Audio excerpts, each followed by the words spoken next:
Hey, everybody. Hello. Hi. My name's Chris, and this is a YouTube thing. We're live streaming. We're trying it out, the Harris After Dark or whatever it's called. We're going to see how you like it, how we like it. I'm here with the great prognosticator, not good, but great NFL analyst. It's Jim McCormick. Hi. Some call me the JD Salinger of fantasy. I call myself Jim McCormick, you know?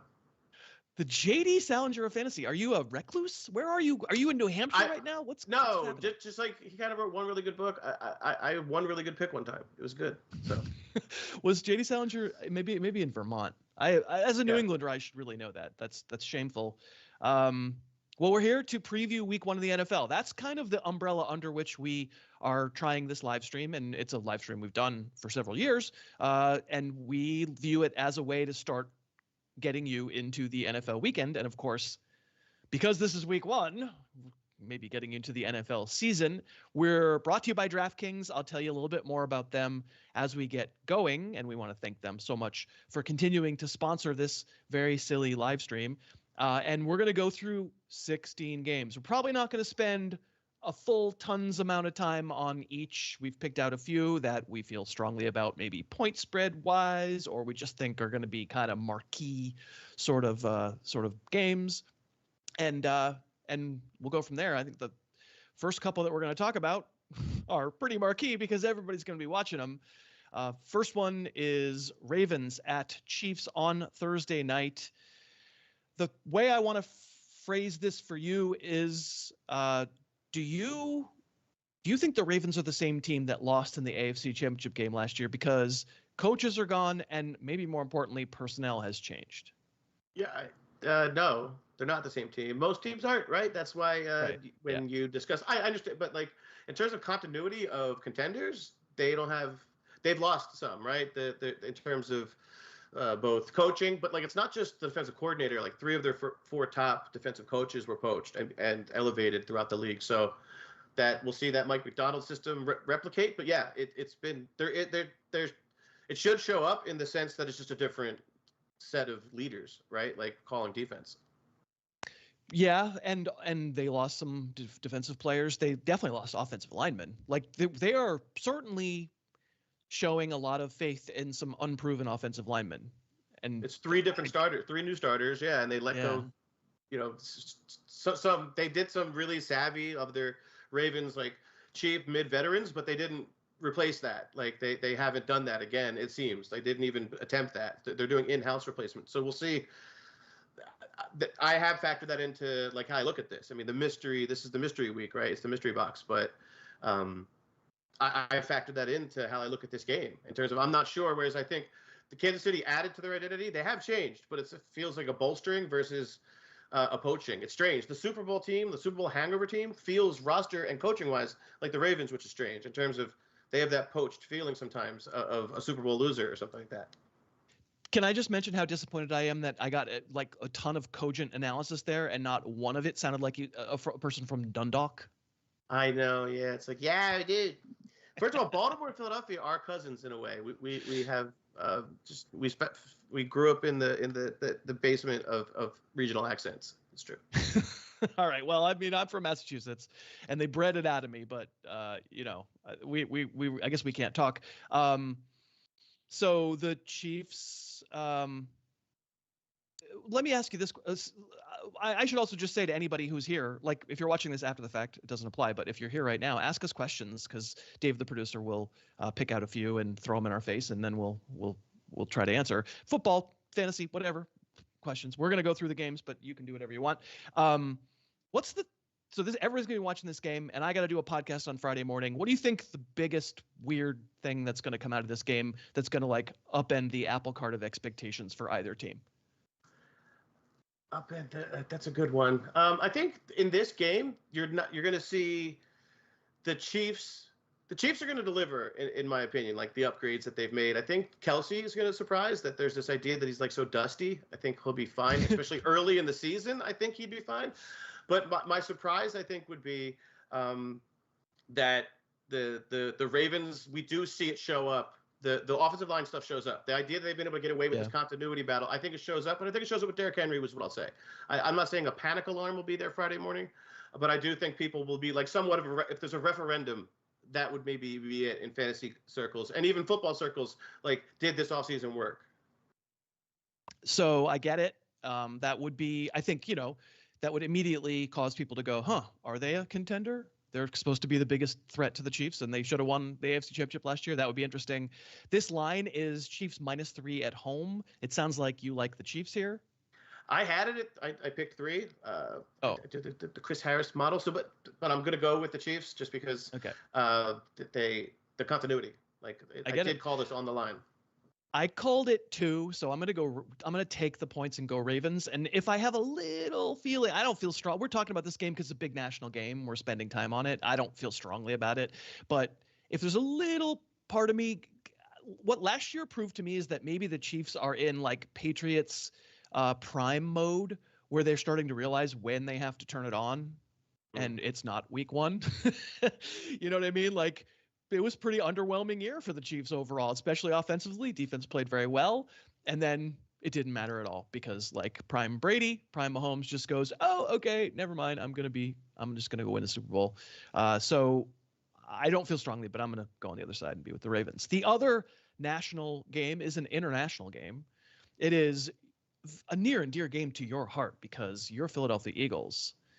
I assume that I'm going to get some Eagles accent in this answer. They're going up against the Green Bay Packers. Scarce have Eagles fans who are pessimistic by nature ever been so correct as with this team in the final 2 months of 2023. Do you think that Eagles have figured it out? I mean, there's definitely a long line for passports in Philadelphia right now. Several being denied, probably. But that paid off last year. It did. The pessimism, the emotional hedging, Yeah. the arbitrage of my heart worked out. It paid off. I wish I would have actually bet that more aggressively. But in any case, in $5 increments.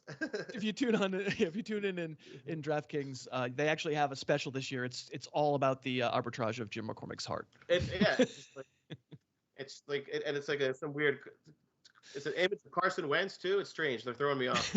But in any case, there's a mystery with this team as well. We talked about the Ravens. There's mystery with this team. They didn't get poached, but they changed a lot. The idea is the Eagles have gone from this pretty terrible carousel of coordinators and decision makers last year. It seemed like pretty much a vacuum, right? So Sirianni didn't come out looking good. But the point is, it's all like this race to competence now. Like they're just chasing, like Fangio might not be what he was before, but say he's defensive coordinator 15.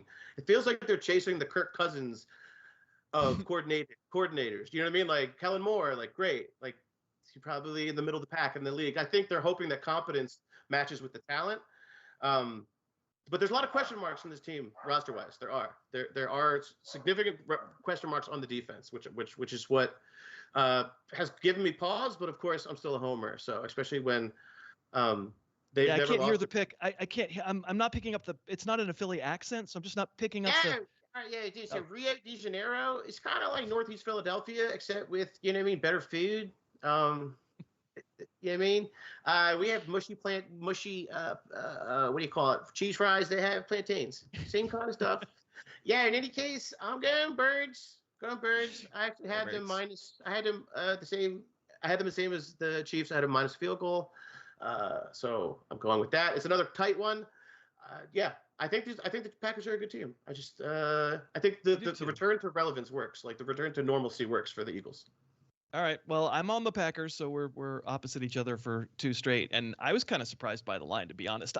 I thought by thinking this was roughly an even game on neutral field that I might wind up being on the Eagles. I thought the Packers are going to be favored here. Aren't the Packers the sexy team? It seems weird to me that is it the public that's all over the Eagles here? I get it's within a field goal, so you feel like you're picking a winner, but not really. Like I'll take the 1-point win for the Eagles here. I feel it's close enough that I like, picking the team that I think is going to win, but getting the security blanket.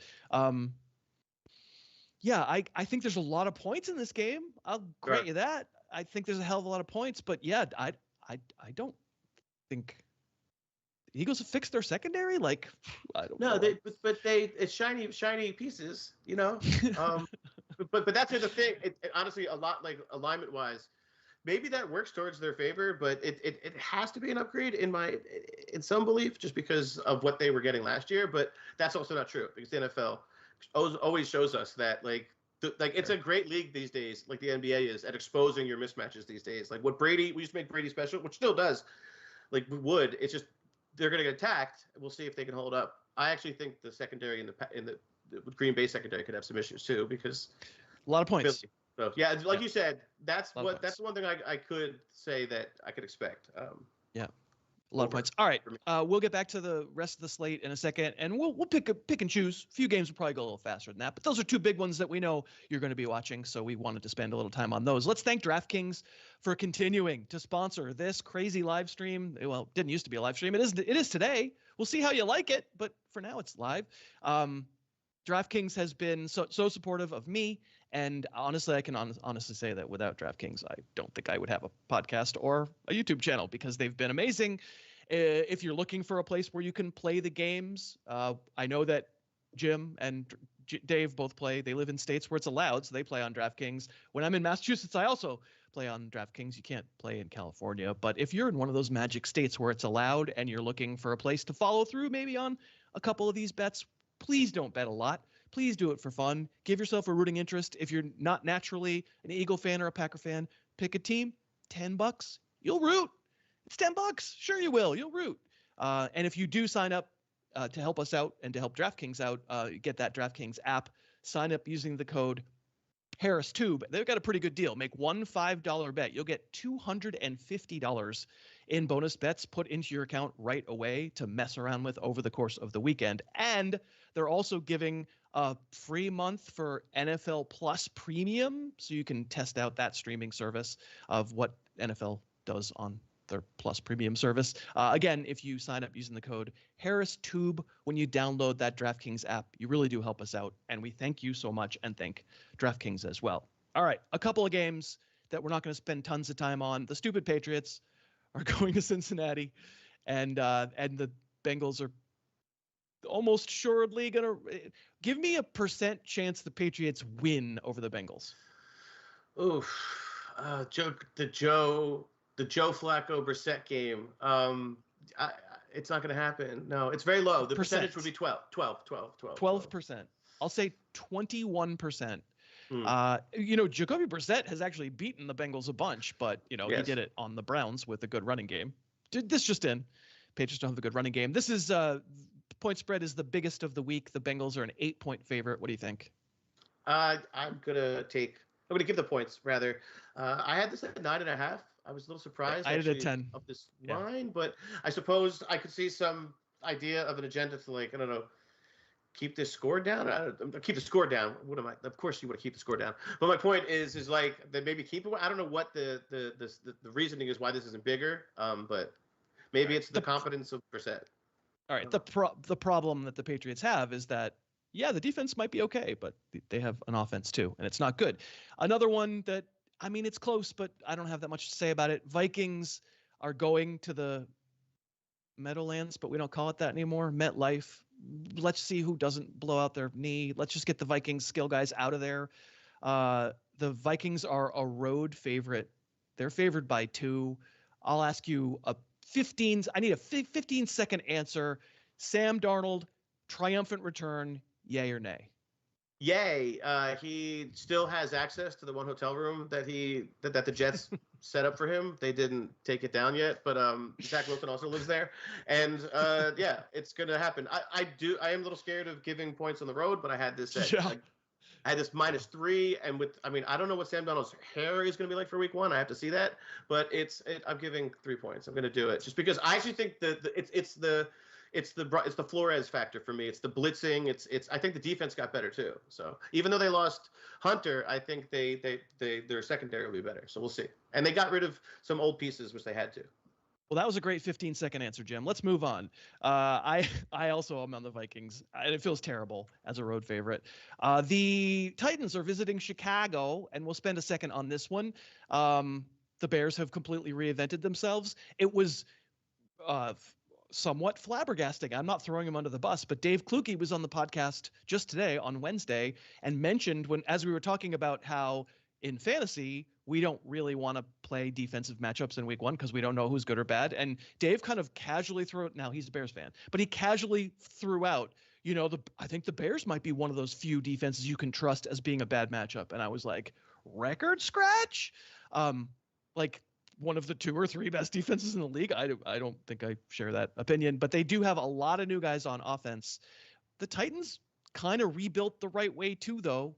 And I can't tell you I'm positive Caleb Williams is going to play like that much better than Will Levis. How are you couching this game in your mind? Yeah, pretty similarly.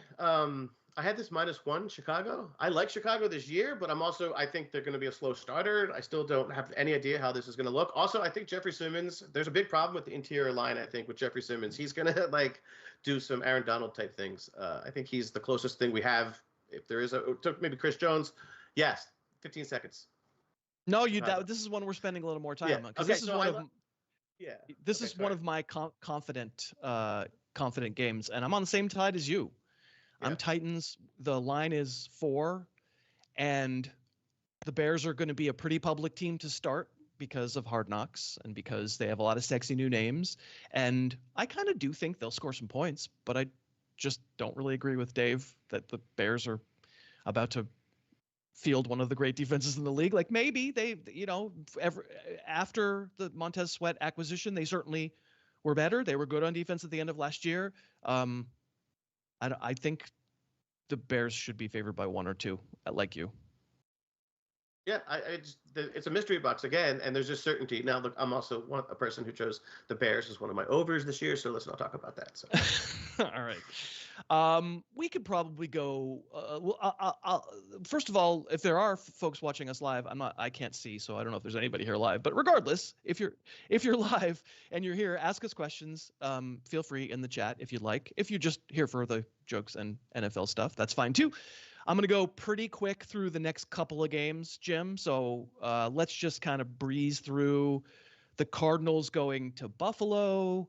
As much as, Marvin Harrison is interesting, and as much this is all just about, hey, is Buffalo still good? And maybe this starts telling us, I don't know. I kind of feel like we feel like Buffalo's probably going to win. And now we're just kind of quibbling about the details. Yeah, how does it look and how does it feel? Vibes. We're all about vibes these days. But yeah, if you talked about the referendum with the Ravens, what could it be like? I think this is like a prime, chop it up, meaning this will be a hot point performance. I had this I had them giving a touchdown, the Bills. So yeah, in that case, I'm actually surprised by the actual line a little bit. I don't know what it says. Does it 6.5? I think. Yeah, I thought it would be bigger. I actually thought that I was actually conservative. I thought this would be like an 8 or a 9-point line. But again, there is this idea of identity, right, with the Bills. Who are they? Even though they lost that's receiver. What's yeah, that's definitely what's baked into the line. There's no question. But I think this is the ultimate sucker. They're begging you to take the Bills, and I go, yeah, I'm taking the Bills. They clearly are telling you to take the Bills because sure they're going to win by a touchdown. Of course, it's a big giant siren that it's 6.5. But I'm gonna take it. I'm not buying that Arizona has finished fixing their defense. And then quicker on Jags Dolphins. I gotta say I'm sort of surprised with the line. I get that it's not really a home game when you already train in hot weather, but I'll just ask it that way. It's Jags after really good start, a really bad finish. The Eagles of the AFC. Mm-hmm. The Dolphins, when no one's hurt and it's still hot outside, they're pretty good. I was surprised the line was only 3.5. I am too. I suppose it factors in stuff like Ramsey hasn't been available for most of the summer, or at least recently. The defense, right, lost a lot. So there is some mystery, I guess. But they lost both pass rushers. So the last time we've seen this defense, they were in disarray. But certainly they've bolstered it to an extent that they're not in that state anymore. My thing is just this is a lot of respect for Jacksonville that I wasn't expecting. I had this at 6. I thought this might even be a 6.5. Kind of that's that perfect zone where it would get you to, that's a really pretty line for how games finish. But so I'm surprised actually at this line. It ends up, at 3.5. It's just surprising. Yeah, well, I agree. Me too. I'm on the same side. We started out with the two national games being like, no, you're wrong. No, you're wrong. Well, I'm wrong, but I speak in a Philly accent. But now it seems like we're all right. So we're gonna spend a little more time on a very boring game, but it's my other confident game from a point spread perspective. Maybe it's not that boring. It's Panthers Saints, because we don't know what's boring and what's not boring until we always think, right? We think we know. We think the Panthers really, really stink. We think the Saints are slightly better. I kind of like Carolina with some of the new coach smell to go to New Orleans and say, our defense wasn't that bad last year. We did lose Brian Burns, but like, I think there is talent. You can tell me, you're the defensive expert. I think there is still a good defense. Yeah, they're talented in especially the secondary. Like they've invested heavily in it, and it shows up. They're very close, and there's an argument to be like it's very possible, very almost likely that the better quarterback's on Carolina, just based on it's so weird, but the it's mystery true. of it. The mystery of it, like there's so much certainty with Carr. It's just, I mean, there's a growing faction of Saints fans who have these like Spencer Rattler memes with him like laser eyes because they're going through something there. It's difficult to be So in any case, I was the same way. I actually found myself I feel a little bit Arizona-ish, like with Carolina sometimes, maybe that they're frisky a little bit. I think so. I'm gonna take the points, and I had this at 2. I don't think the Saints are good, but we'll see. Yeah, I'm not outraged by the spread being 4. That tells you like if home field's worth 1.5 or 2, then it tells you they think neutral field. You know what it says. But yeah, I'm a little perked up by the Panthers and Dave Canales, and kind of nothing is ever as good or as bad as it seems. And the Panthers and Patriots and Giants, and I mean I'm picking against the Giants and the Patriots, but like we're being told that they're like locks to be the 1, 2, and 3 picks in the draft next year. No, they're not. We're terrible at that. We never get it right. So yeah, this is one I like. I like Carolina on the road. I like Tennessee on the road. I hope that works out. Steelers, Falcons, there's a lot of redemption QB stuff there. We have to really be convinced if the Falcons have fixed their defense. And I mean, they hired a defensive coach, but Matt Judon is a good addition. I don't really see that defense being able to hold up for a full season, but it's Russell Wilson. So maybe, I don't know. Do you feel like the very movable object in Russell Wilson is going to meet the incredibly resistible object in the Atlanta defense here? It is interesting. It's interesting. I mean, that is where his wife made her best music, so he could get distracted. All right. But it's Sierra. She's in Atlanta. But in any case, off the beaten path. My thing here is that like Atlanta's defense actually has some talent. Like we have to see a bounce back from some of these guys, right? Like they had some regression last year. I think I don't know what happened there. Maybe Arthur Smith just isn't good. But in this case, I actually think the we're not factoring in the Wilson thing enough. That like Wilson, I just think I don't fear because I'm not a Steelers fan, but Wilson outside of the security blanket and that scaffolding that was Denver that you've spoken of before, it's not there right now. I don't think it's nearly the same thing where it's the scheming and it's going to be ugly. I think this is it's not one of my picks, but I'm starting to feel like it should have been. I had this -5, the Falcons, so. I just think Kirk Cousins brings also just a different level of competence. I think they can do these things like called touchdowns that Russell Wilson might struggle. I wanted to be on the same side as you on this, but when I get the Steelers within a field goal, like I get to be on the Steelers when they lose by a field goal, I want to be on the Steelers. I just feel like that's what Mike Tomlin does. He just doesn't get a lot of Tomlin close-ups, a lot of face shots. Yeah, I get that. Yeah. But he got blown out in Houston last year. Like he does get blown out, but in my mind, it feels like he doesn't. I want to be excited by Texans Colts. I don't know if you have like a really strong take on Texans Colts. I want to be on the Texans. I want the Texans to do well this year because I love their approach.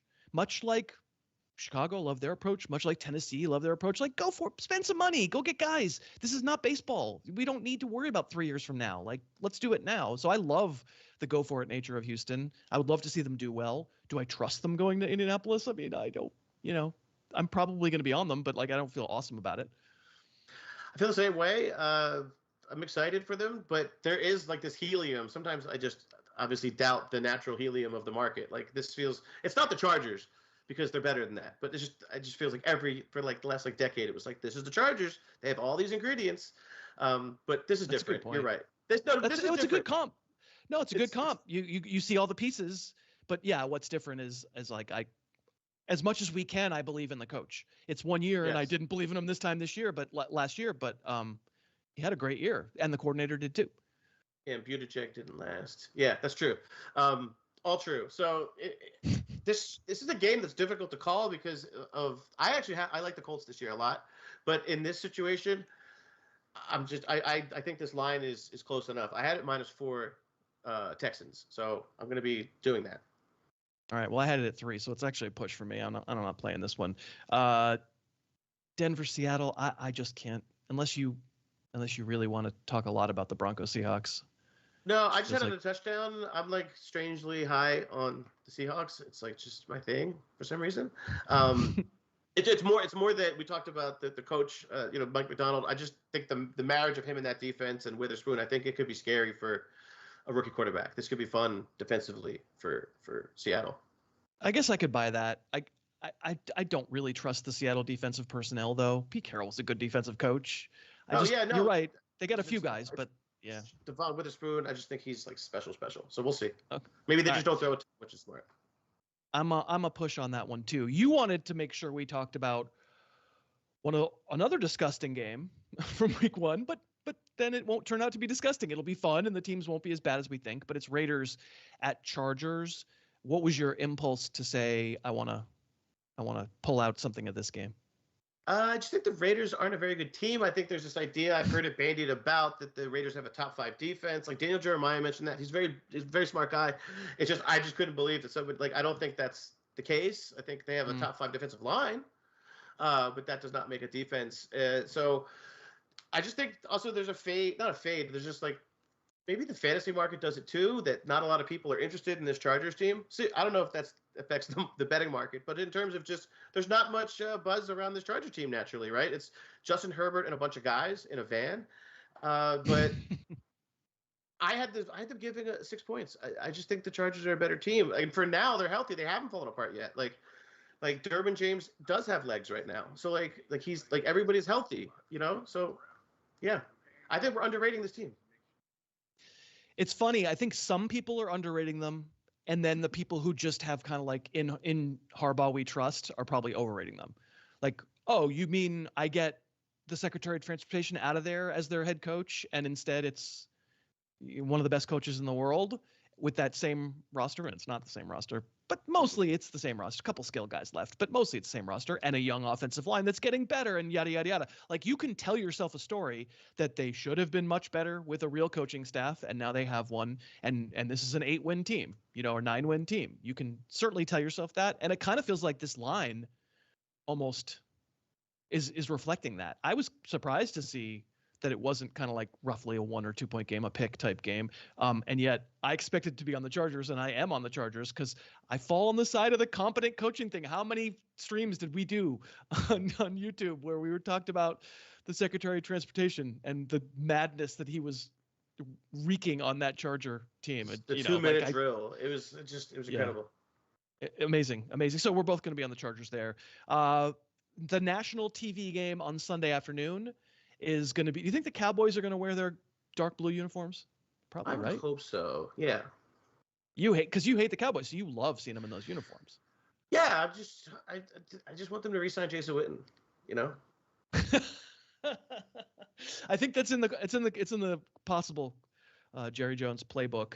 When I was talking with Dave Kluge on the podcast about the defenses that we might, with sight unseen, trust and worry that our skill guys are going against, the Browns did come up. And I don't see any reason why the Browns defense is any worse this year. You? No, I mean, I guess some people are factoring in just like the quarterback schedule they played last year and seeing regression baked into that, but they also like performed really well and they have the talent that matches it. It wasn't just like, and it wasn't driven by say like touchdowns and kickoff returns. It was like things that are more repeatable, sack rate and stuff like that, like are a little stickier. So I mean, they're really good and they added in some ways, if you want to argue, to their defense. So yeah, I mean, Myles Garrett is going to be all familiar worlds with Dak Prescott at some point in this game. I'm pretty sure. I'm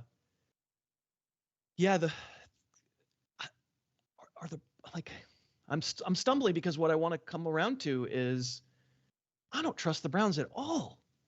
Sorry, Dave, but I just don't trust him at all because of the offense. Like, I love the defense. I wish the defense was anywhere else, but now you don't have Nick Chubb to cover over quarterback problems, and you're relying on a sore-shouldered freak to be your like. I think these teams are at best even on a neutral field. Like, what's the anti-Cowboy argument? They're not good in the playoffs, but like they have a ton of. Who has more talent on their whole roster? But I'll just start there. I'm asking you 8 questions. Who has more talent on the full roster, Cowboys or Browns? Cowboys.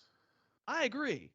Yeah. Like, as much as we rag on them, and I think the coach is horrible, and I think Belichick will be there in a year or whatever, but like, I don't know how. I don't understand this line. I guess what I'm saying is I don't understand this line. You have to weight quarterback too. If like we're talking like a baseball statistic, like weighted quarterback percentage, like you have to weight, and to me it's a huge difference between these two quarterbacks in terms of what I expect. And like, listen, I saw last year 49ers come into Cleveland in a yucky weather game and have a chance to win, and they should have won. Kicker blew it, but like in the end, it was a close game, and the Browns defense just held up despite not getting anything on offense. And I get it. I get what can go wrong here. And the Cowboys are paper tigers. We know it. But like, yeah, I just say, okay, if you'd called it an even game, I would have been like, okay, maybe I'd take the Browns. But if you're telling me it's 2.5, I think I'm on Dallas. It feels like it's Cleveland being favored by 2.5 at home. Yeah. If I wasn't such a hater, this would have been one of my games. Because I just think the level of, like I said, the floor, or like you're like the predictability of the NFL. That's a terrible word to use, but I'm saying Dak is one of the more projectable quarterbacks. If you know the bandwidth of the Dak performance, it can go bad, but he's good, and we really continue to have zero clue other than basically negative, like recent references on Deshaun. So So you're on the same side, even though neither one of us we didn't take it as our most confident, but but like, yeah, I was close too. Commanders at Buccaneers also feel. I mean, there's some sexiness to that game because Jaden Daniels has something to prove. I don't know. Could the Commanders really have fixed their secondary, which was, I think, the absolute worst in the league by the eye test last year? Could they have fixed it in one off season? I think they benched a couple of guys, but I don't love who they got. No, they threw a ton of money at linebackers, which is interesting. When they had a secondary problem. I mean, Dan Quinn has done really well with, kind of like star making sometimes or whatever, like creating systems. He did that well with, I would say, Deron Bland and, even like Diggs I'm in Dallas. But in any case, I don't think this team's there. Like this team isn't there. Like, it's interesting, this line again. The loss of Canales, the brain drain. I actually had this -6 Tampa. So yeah, you had some real differences from the market this week, so that's good. I did. Maybe I'm too close to it because I see the Commanders and just continue to think they're the same team, but they're not. They've made differences, but I still think it's incredibly top heavy, or kind of like really like there's some real potholes in this roster. Like, there's some issues. So this line is Pothole. I like potholes. You like potholes. You like against rookies. You just drive over them all the time. I mean, the Buccaneers clearly a pothole. Buccaneers lost a lot of guys on defense. There aren't a lot of guys. I'm on Tampa here too. I didn't find it to be outrageous, but it is Buccaneers -3.5 at home. And then we get to 2 national games. We'll wrap it up with the Sunday night game. This is Rams at Lions, a rematch of a very good playoff game from last year that I think you could make the argument the Rams kind of blew a little bit. But then that's kind of what Matt Stafford has done in his life. But the darlings here, if you can believe it, the team with Sean McVay that's from Los Angeles are not the darlings here. I mean, the Lions are going to be one of the most public teams this year, and probably rightly so, even though, I can point to a lot of games last year they wound up, being on the razor's edge and coming out on the positive side right up until the moment when they didn't against the 49ers. Coming in, are the NFC is perceived to be the weaker sisters. For you, the Lions, like a serious contender in the NFC? They are. The marriage of like Hutch and getting like other competent veteran defensive linemen. It's not just him anymore. I think like, not that the defense is catching up, but Brian Branch is healthy. Like it's just a better team. I think it's a really good roster. Okay. Kudos to them. I think they've gotten it together. I actually think they're closer to feeling like what the Ravens brand, meaning like a really good roster that can sustain. I know we just talked about that, but what I mean is we still wouldn't be shocked if they continue to get by with that. So I think there's something happening here that is not special yet, but like I have them. This is one of my best bets. I had this at -5.5. I think the Donald thing shows up too. We don't have Aaron Donald. I don't know. I'm betting that shows up in ways that we haven't talked about, that we can't quantify. So it feels like, until we see different. The Ram defense last year was bad, even with Aaron Donald. It really struggled toward the end of the year. It feels like from a perspective of how I think things are going to go, my mind palace, as I would often say, that the Rams need to score a lot of points here. And I think they're probably capable of doing it. I think, again, we could be looking at a lot of, 38-35 kind of game. It's interesting for me to hear you say that on this national stage where a lot of young teams who get a lot of hype and get close, but they don't have the thing, and maybe the thing is not having the quarterback in the big moment. Like, this is where they tumble and they don't, like the Bengals thing. Suddenly they're like, come on, you're supposed to be the next big contender. And then they're not quite. So it means something to me, because you know a lot, and it means something to me to hear you say, no, I don't think that's their path. I think they're doing the stair step path where they got as far as they got, and now next year. So that is going to be something to watch, not just in this game, but just in general with the Lions.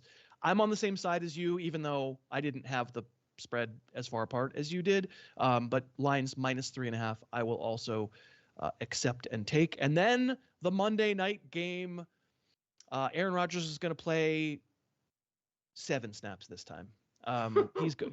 He's going to San Francisco, and I'm going to put the chance of a post-game retirement by Aaron Rodgers at 2%. I like, if somebody would offer me 500 to 1 or whatever on Aaron Rodgers retiring after Monday night, I would take it.